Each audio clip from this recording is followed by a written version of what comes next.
The culture was a lot different, and of course it was extremely hot.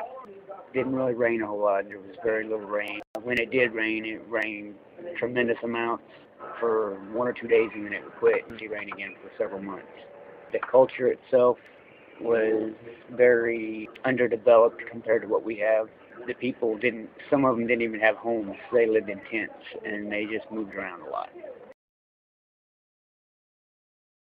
You know, you've got your family and your friends is like your lifeline. That's who you talk to and who gets you through the day whenever you're having a rough time. Email them, call when you can.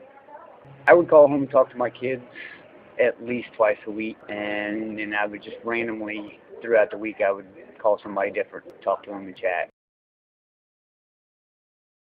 Actually, while I was over there, I covered pretty much the entire country.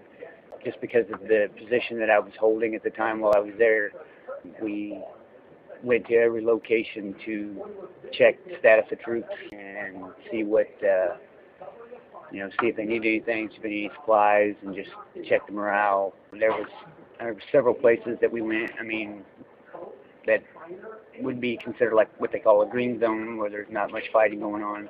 And then there was some places that we would be in where you was constantly fighting with somebody. Every day was a different day.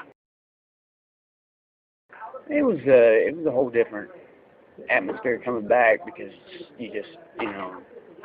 you're driving. When you're driving over there, you're constantly watching for roadside bombs, expecting for somebody to shoot at you. You swerve underneath all the bridges. Driving there was no particular form except for defensive driving while you were there. Other than that, when you get back, you come back home and you're driving down the road, you go on the interstate, you want to swerve from side to side. When you go under an overpass because you don't know if there's a bomb on it or if there's somebody on one side trying to throw something at you. There were some things that took some getting used to once you get home. Most of my family served in the military, and when I was 17, I decided I wanted to do it also. 13 years there, I was stationed in Fort Hood, Texas. I was stationed at Fort Sam Houston, Texas. Traveled several different places. I went to Panama, did some time in Mexico.